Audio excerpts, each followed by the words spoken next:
Hello everyone, and welcome.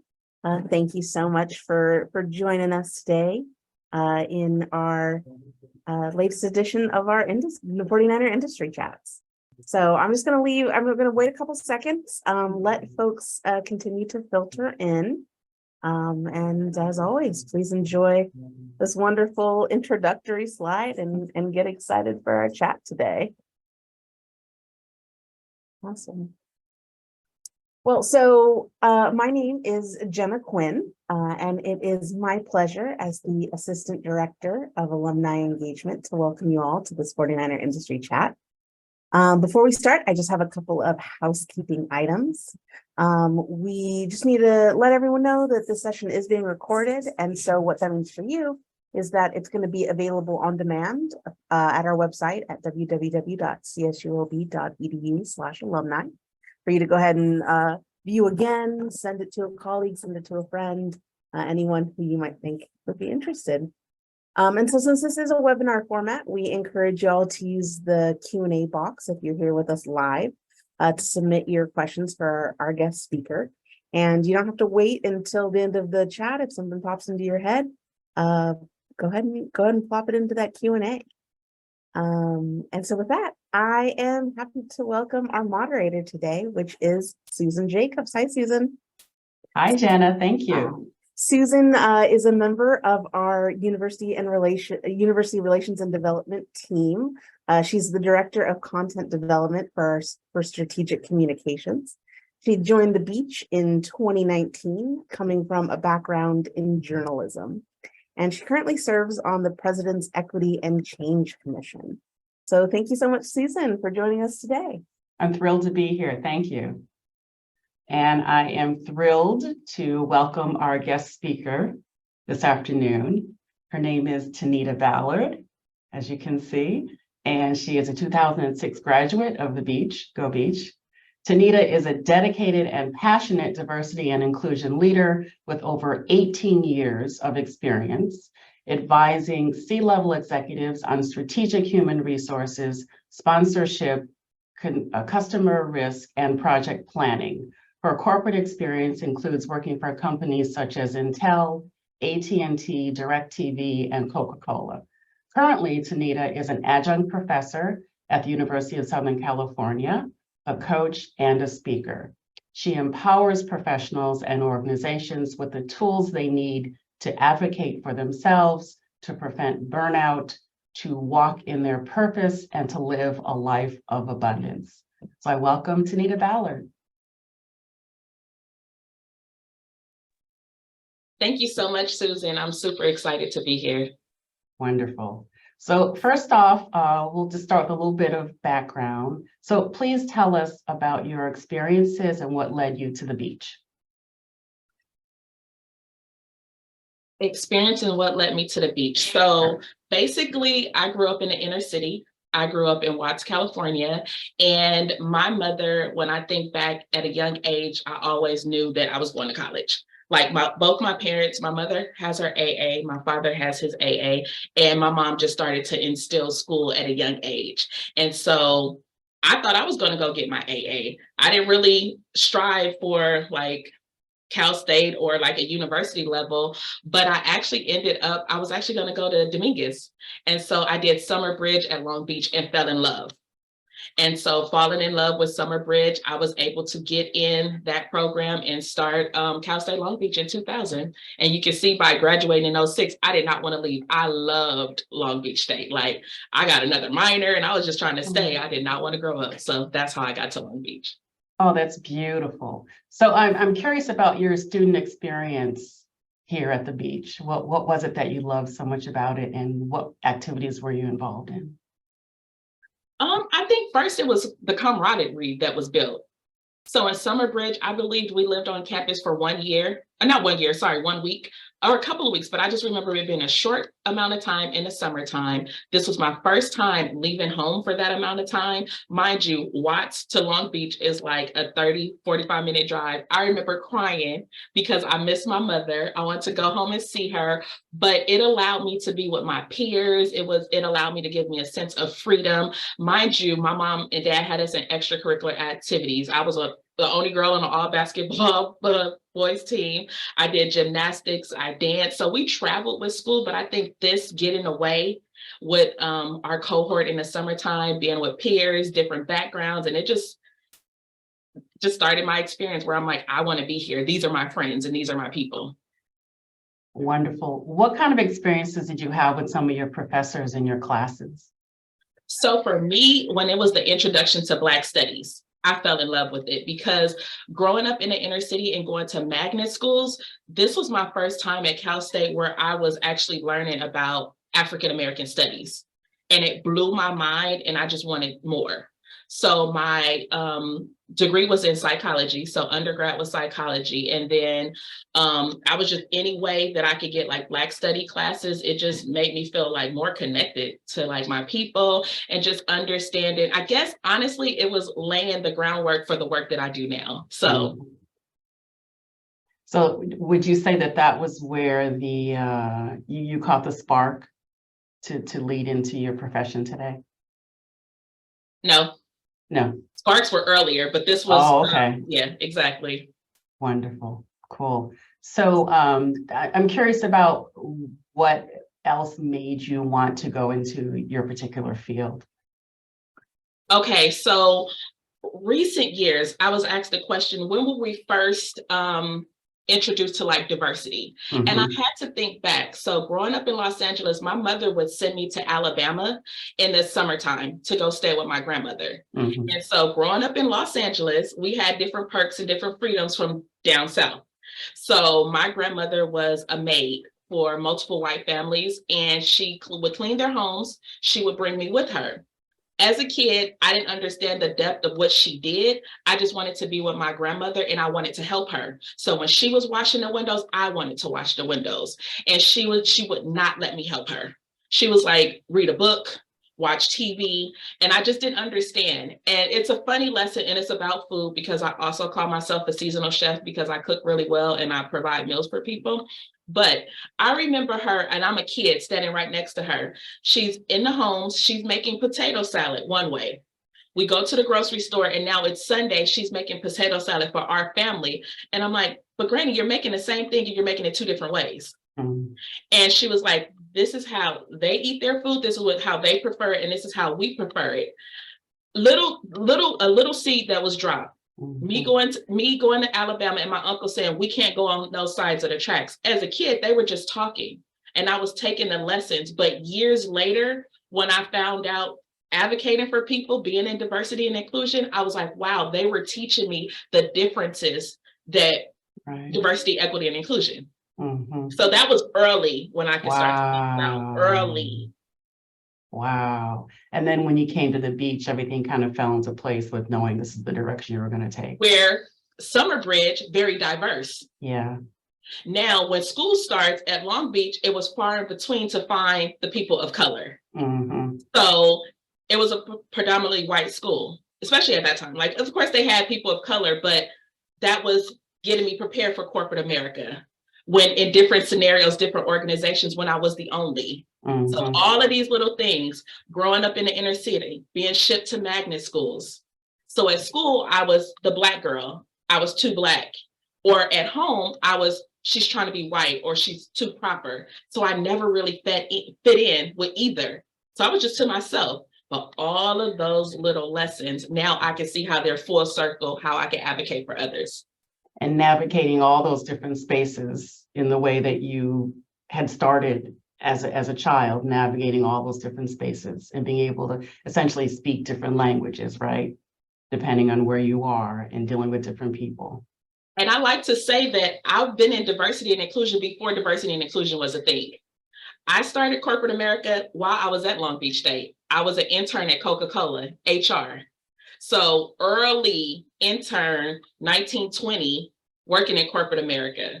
And so that was before we had a diversity and inclusion department. Yeah, affirmative action was around, but it wasn't a big thing that we like, bring your full self to the table. So with over 18 years of experience, I've seen a lot. And I've also seen how in different situations, I was at the table, but I wasn't leveraging my voice and my authenticity to how I show up now and today.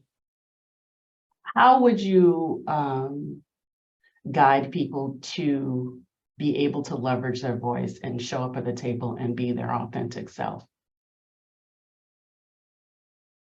By leaning in. So In different spaces, yeah. actually, I'm talking about lean into yourself. Oh, leaning in. Okay, got it. Okay. Because you have to get to know yourself in order to show up as yourself. Mhm. So I was doing what I was taught. I was keeping my head down. So if we think about what are the things that we were told growing up. So my mother and father would say, you didn't have a good job unless you worked for the city and the county. I was on the corporate sector. So they didn't look at it as far as I was protected by the union. And so I remember early career where a resume was given to me. I was not in management and resumes weren't given to me before. But this one resume, the director decided to lay it on my desk. It was a Black woman that graduated from UCLA, and she was being hired as the manager. And I looked at the resume and I saw it and I just set it back at my desk because I didn't understand, why are you showing me her resume and you haven't shown me any other resume? Was it because she was another Black woman? Or it was no dialogue. So those like microaggressions, like those little things that I've experienced, like those questions where I was told I'm too emotional, but then I would have a peer be equally or more, so it's like those small things over time. I wasn't showing up because I just wanted to keep my job and climb the corporate ladder. So what did I have to do? I had to lean into myself, where it's like, how can I advocate and show up as my best version? And honestly, it wasn't until the killing of George Floyd. And I wrote an open letter to my diversity and inclusion department. And I said, yes, we can be #1 for diversity, but do our people of color, our LGBTQ plus employees, our Hispanic men, do they feel like, because I show up every single day with a smile on my face, but I'm not bringing TeNita. I'm scared. Like, I'm not only scared because when I put my laptop down and go to the grocery store, I'm a Black woman living in Los Angeles. So for me, when I said that and heard it out of my mouth, I was like, I've been advocating for people with disabilities, Asian Pacific Islanders, and veterans. Those were my segments. And I showed up for them every single day, but I wasn't showing up for TeNita as a Black woman. So I want to challenge each person when it comes to their authenticity. Look at how you're showing up. And are you being true to yourself when you're showing up? And that's what I mean, to do the work to lean in. And then to see, are these environments safe for me to show up in that area? After I wrote that open letter, now, TeNita, I didn't know you feel this way. Leave this, leave that. And I've chuckled because I'm the same person, same work ethic. It was just that I spoke up for myself. That's beautiful. Thank you. How do you, in your training, help companies to get past the performative to broaden it from diversity into actual inclusion? Because diversity, they can count and see how many different of whatever they have, but inclusion is realizing that voice and making sure that voice has a voice at the table, right? And how do you help companies move that needle to get past the performative into something that's substantive and actually makes a difference? I think with that, it's having uncomfortable conversations, because honestly, at the end of the day, some people look at diversity as fun work. We throw conferences, we're employee resource groups, and we're just spending companies' money. But we have to take a step back and connect the work that we do to the bottom line of the company. How are we being seen in the communities that we work in and we live in? Let's look at diversity not only on ethnicity. Let's look at it as age, disability. Are we being accessible? Are our products equitable for different communities and different people? So it's breaking down the diversity, equity, and inclusion piece of it. And I love the scenario. Most people have heard about it before. The diversity is being invited to the dance. So that's the piece. So we're at this nice party. everyone's there. The inclusion piece is the music. They're playing your music, you like it and it's inclusive, but is anyone asking you to dance? Mhm. So now they're asking you to dance, you're being included, but guess what? What if you're an introvert and you're standing against a wall because you are uncomfortable with dancing in a large setting? Who's going to walk over to you and say, hey, do you want to dance with me? Hey, do you want to talk? Or also, what if you don't want to raise your hand and be like, I love this song, but I don't want people to know that I love this song. Am I going to be accepted if I say I love this song? So it's the next steps that we're doing. It's not just about meeting the numbers. Oh, we're bringing in this many women in tech. We're bringing in this many Black leaders, Hispanic, LGBTQ plus, disability, and the list goes on. But it's about how are we tapping into that talent? What level are they at? Let's have a different conversation. Our employee base is 45% Hispanic. What level are the Hispanics at? Are they lower level? Are they mid-manager? Are they executives? So it's taking the data a step further to have a deeper conversation to understand it. Because some people will say, we're at 45%, that's great, check.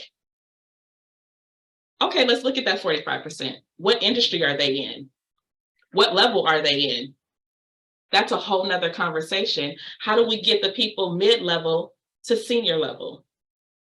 Are their voices being heard? I had an example on a panel and a man said, well, I have an open door policy and I talk to my staff and some people don't speak up. As a leader, it's for you to also engage that employee. And then also now we're bringing in allyship. Looking at your peers, if they're bringing up great examples and sharing things with you, that's for you to bring their voices in the conversation as an ally.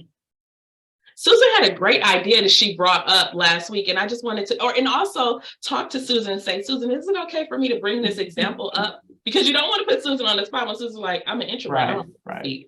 but I can write it out. So there's multiple ways to allow people to feel seen and heard. That's beautiful.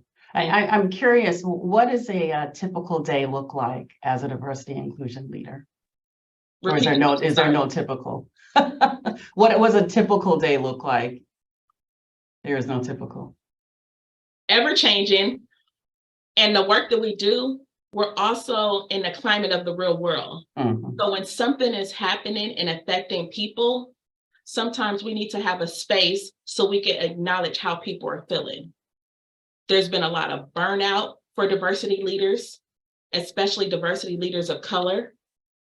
Some people have felt like they had to teach other people experiences, and that may not be your job. You need to hold space for yourself as a person. So it's ever changing. I understand. What would you say is one of the most challenging parts of your work?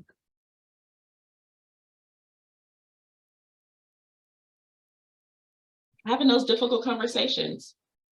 Having conversations sometimes when it's not easy, having to be the voice for different people, and also having the boundary to protect yourself, your own self-care as a person and as a leader. I'm curious about the difficult conversations that people are asked to have in the workplace and how to help people understand that being uncomfortable is not necessarily a horrible thing, but helping people understand that they have to go through the fire to get to the other side where the healing begins. How do you help people get that? Because personally, I know that there is a lot of, what I've seen, folks don't want to be uncomfortable.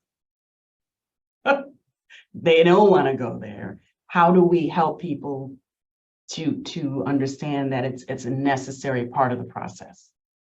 The comfort zone is safe. That's why we stay there. It feels good. We're familiar. So as a people, we stay with comfort because it feels good. But you said that discomfort, those uncomfortable conversations, that's when we challenge each other to grow. And because I'm the diversity and inclusion leader or the expert in some instances does not mean that I still can't learn. So it's a fine balance with having that discussion.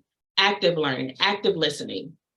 And also when it comes to inclusion, including everyone at the same time, is that realistic? Can everyone feel included? You can try to please everyone, but it's going to be that one person that I did not like that presentation. I did not like that shirt sheet. The shirt. So it's being realistic, and I had to learn that you can't please everyone. And so with that, it's the intention. So I like to say lead with grace, giving me grace that I will mess up. I'm going to get it wrong, but also extending grace to our peers and our leaders as well. And then accountability. When I mess up, am I going to acknowledge it or even apologize the way that I made you feel, because that was not my intent, but still, how can we work together to move forward? And that's back to connecting it to the bottom line. Why do we have these initiatives in place? Why do we have this department? What systematic issues are we coming up against? Because some of these things have been in place for years.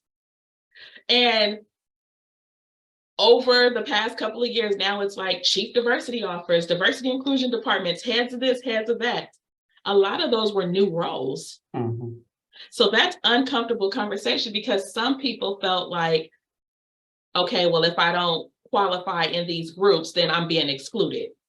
So then it's like, okay, but what about the people that have been excluded for so long, but then it's still finding a place where I still want to make this group feel included, that group. So where's the commonality? How can we all work together? That's beautiful. What do you find is the most rewarding part of what you do?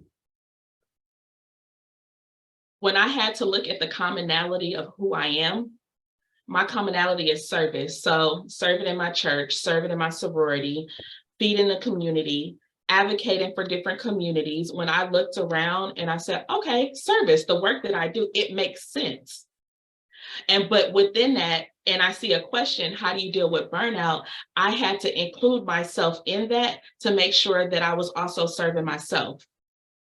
So with the burnout piece, there was a point where I was trying to serve and be everything for everyone, where I was neglecting my own self-care. And by doing that, that's where I lost my voice. That's where I was at the burnout and the stress. And so it kind of goes hand to hand when I'm coaching leaders and coaching women. It's like, how do you prioritize your own self-care? And it's very key with the work that we do. And as leaders, because you want to make sure that you're pouring from a full cup. Because if something happens, the organization is going to move forward.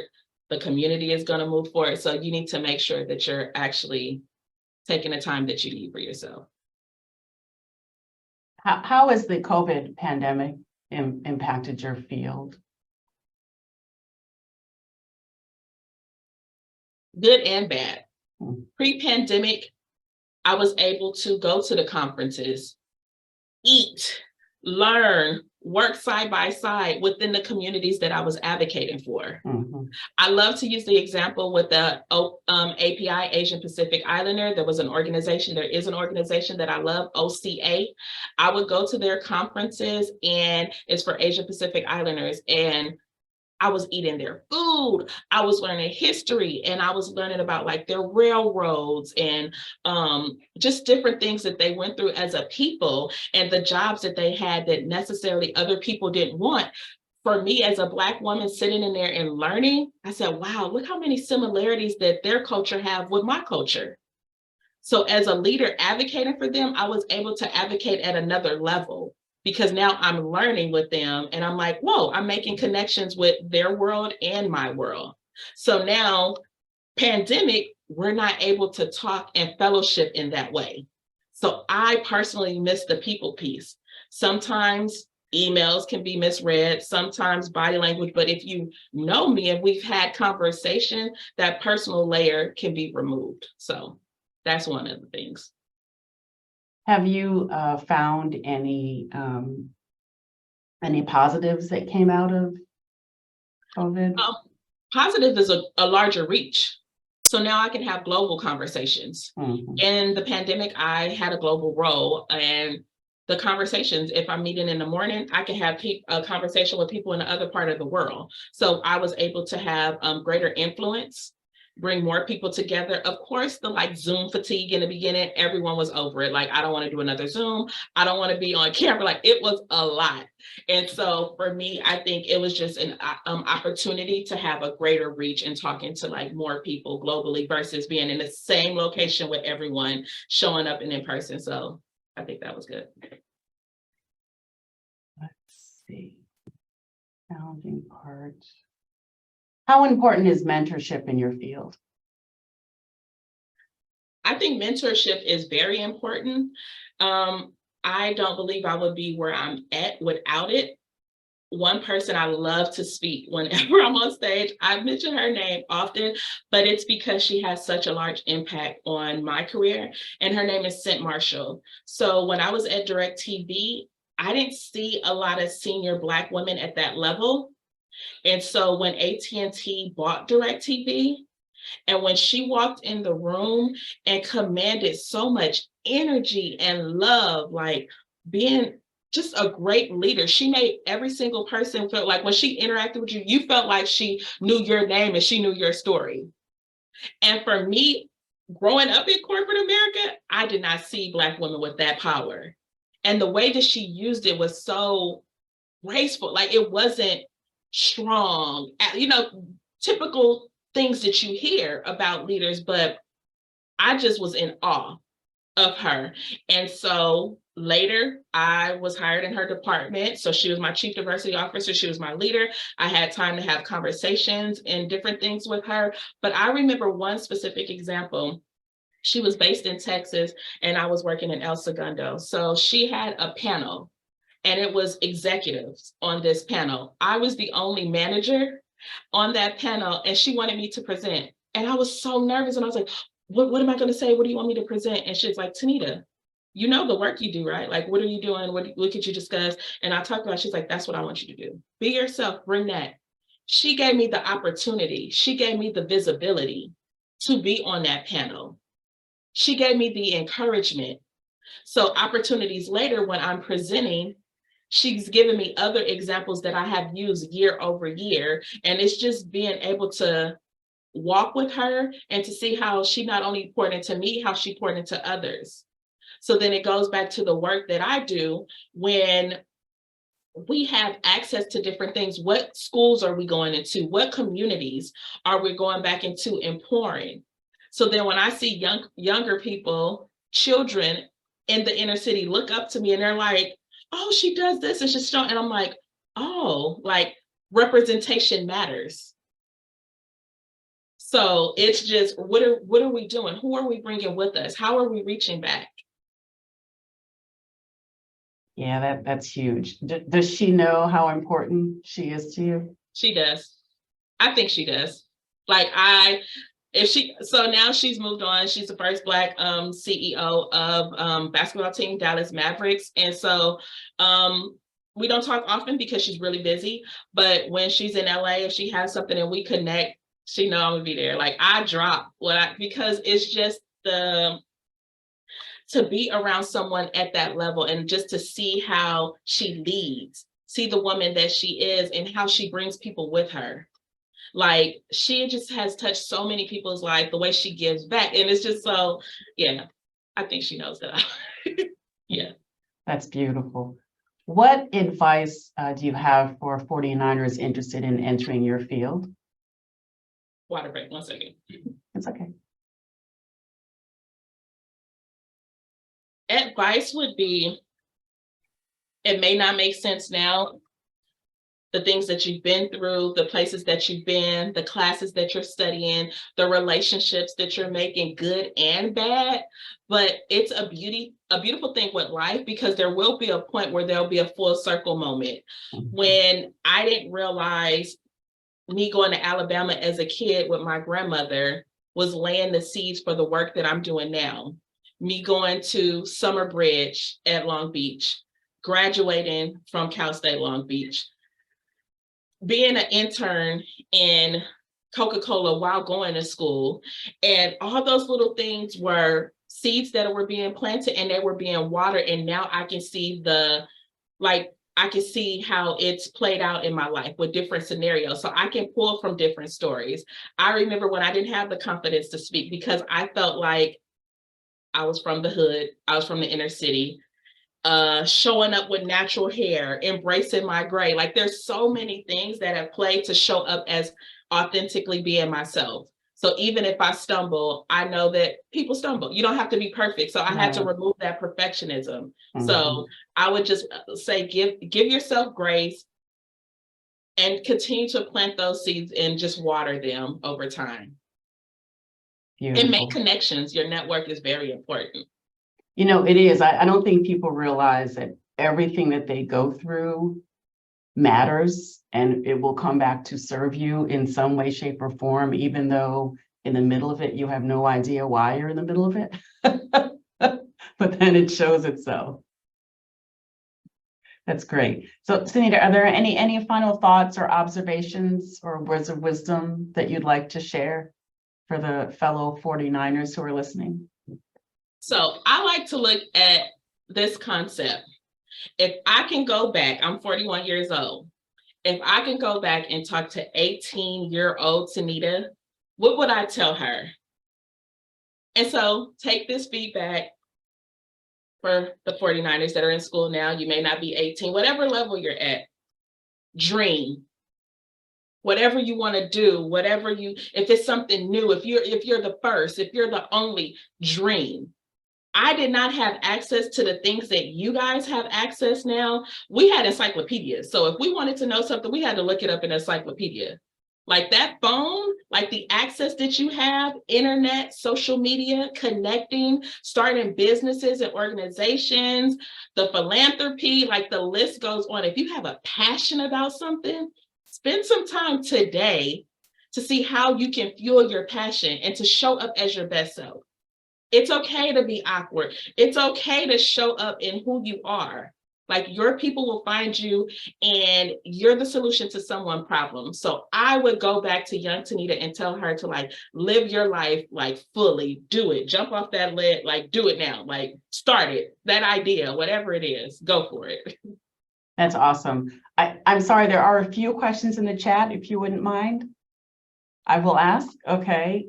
Do you feel that navigating through these large companies makes the work you do harder than if you were working with smaller businesses? 100%, because that means that I have to get more yeses. So, for example, where I'm at in life now. So before I was in corporate America, where I was the person where people were reaching out to me. I had access to the budget. I was saying yes, no, take it, or at least the first couple of steps, and I knew who to pass it to move it forward. So now with my business being on the outside partner with organizations, I prefer smaller, because if I can have 1 to 2 people that I can speak to get a yes, that they can experience TeNita for themselves, speaking to an audience, having a conversation, that's easy. Versus large organizations, you need to talk to this person, to talk to that person, to talk to that. And so now they have to get 15 signatures, 15 approvals, 15 presentations. It's a lot of work, but it's just depending on how much work you want to do, but I do prefer having a 1 or 2 chats, so. Thank you. One more. Do you feel that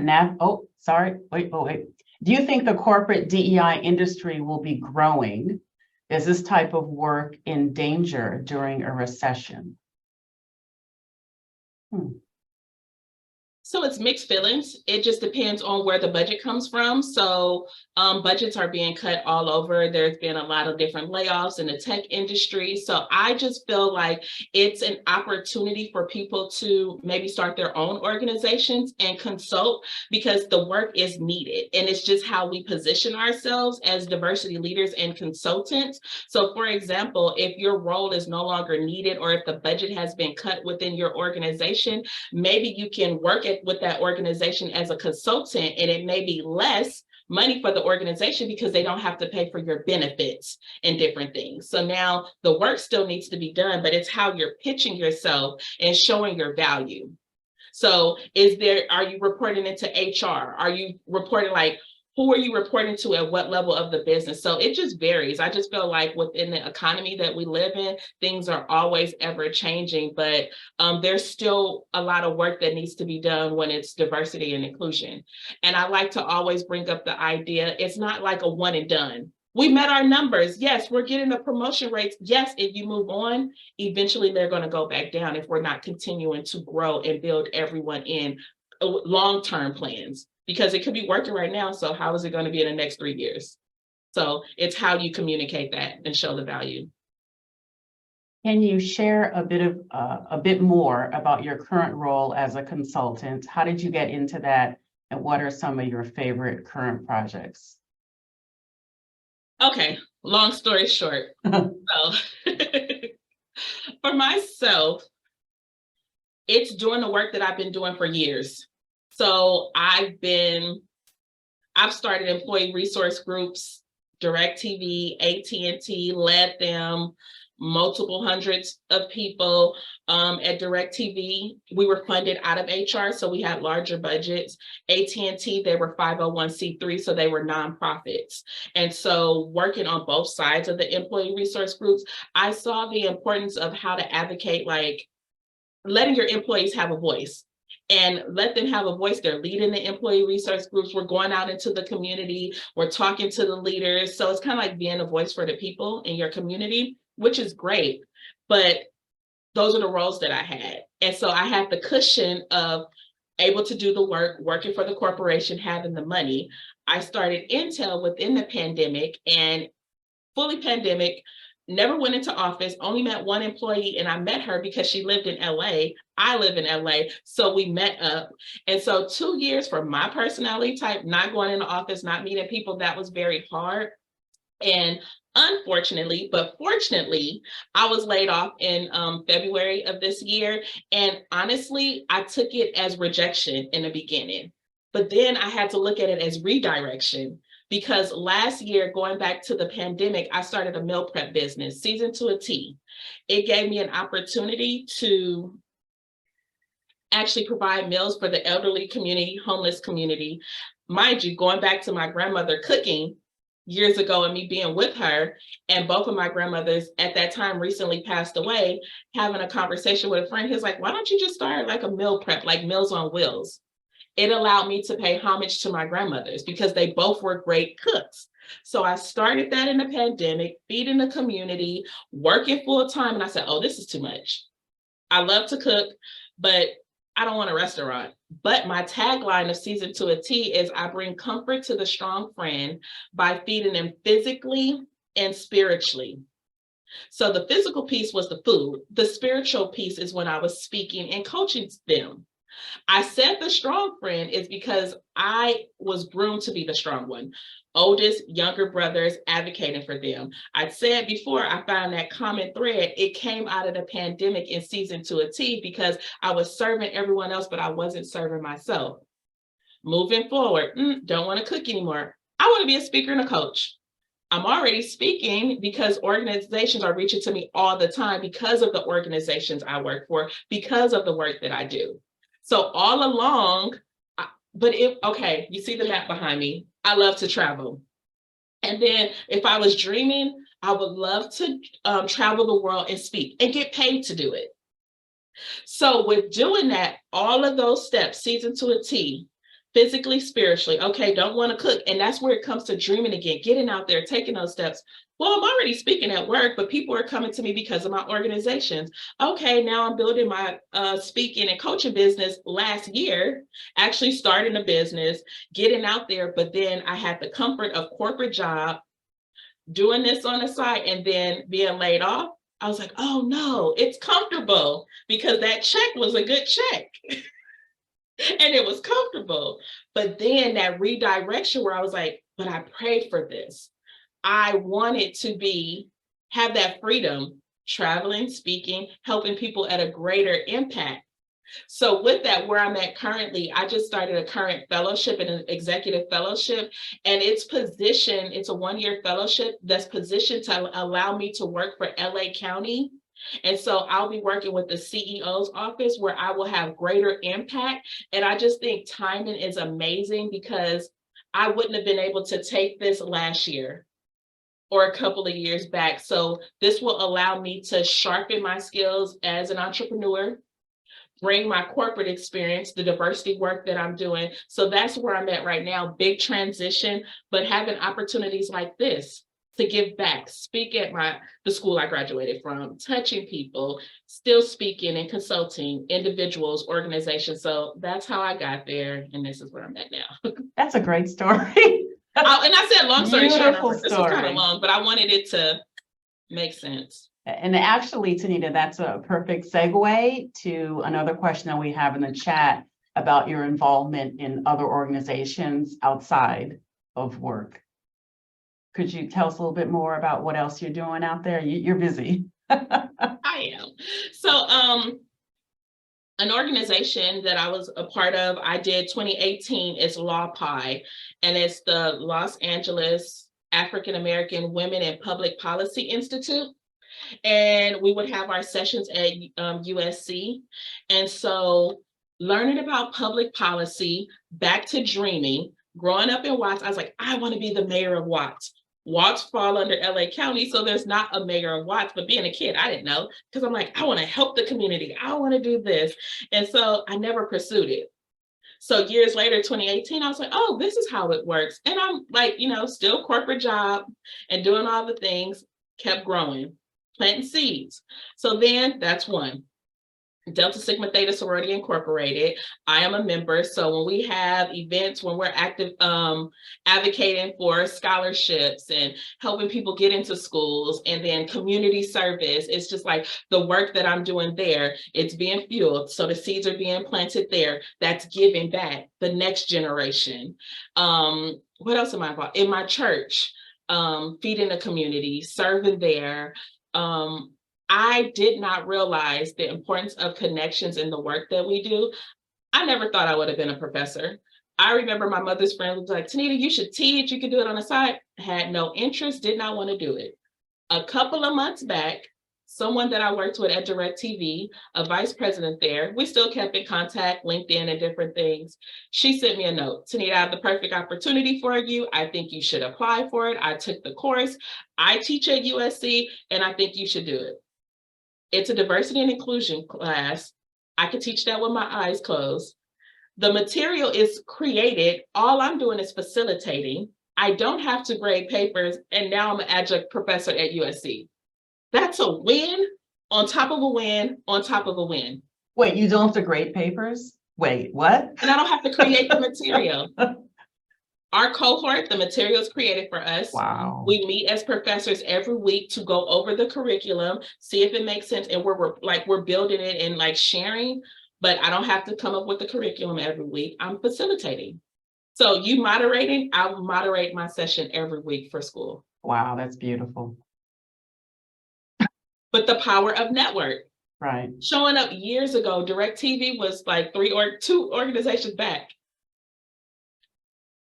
So once again, plant those seeds, water it so it could grow. This conversation with someone, your professor, you're working in a class project, show up as your best version and do your best, because you never know when someone is thinking back, they can be like, I remember when I worked with X, Y, and Z. This person showed up this way, I need that. And they reach back because of the good work that you did years ago. I'm still like reaping off of the work I did years ago, so. Please say that again. Show up as your best person. Every time. Every day. Every day. Let me give you an example as a speaker. I want you to show up in the room if it's 100 people or one person. You never know how the message that you have can help that one person where they can spark millions. But if you are looking at numbers and you show up lackluster, you could have missed the opportunity to not only bless that person, but bless who they're going to bless. Versus looking at numbers. We all live in social media. We want the likes, we want the follows. It's not about that. Show up as your best version every single time. And I try really hard when I'm meeting people or showing up that I want to like, and it's my favorite quote, and I'm going to misquote it now, but it's by Maya Angelou. And it's, people will forget what you said, but they will never forget how you made them feel. So I don't care when I'm at the, like, I'm always like, hi, da-da-da, da-da. And my mom's like, TeNita, you're always, I want people when they leave my presence, they like feel a little bit better. Like it's something about her. Like I want to bring energy. So. And you are bringing energy. It is coming out of your pores and out of the squares. So you have succeeded. So thank you. That's me. And before I tried to keep it, I don't want to be too. I can only be me. Guys, I Beautiful. feel like I don't even want to stop this chat. I mean, and talk about energy. I mean, wow, I'm absolutely blown away. I absolutely loved your story. And TeNita, if you want to, I know you had a couple slides for us, but did you have a slide that was like a Perfect. I contact did. slide? Yes, so people can Yeah. contact me. Yes. Yeah. So, I mean, first off, thank you both so much for joining us and for having this truly wonderful chat today. My pleasure. Susan, Yeah. it was amazing. They didn't. Yes, Thank it you. was It a was so great nice to discussion. meet you. Nice to meet you as well. I would love to stay in contact. Definitely. Yeah, I gotta plant those seeds, right? Yes. So can you see my screen? Absolutely, we sure can. Perfect. So I'll go over. That was a little bit of pictures. That's me feeding the community on Christmas, me being a leader on Access Program.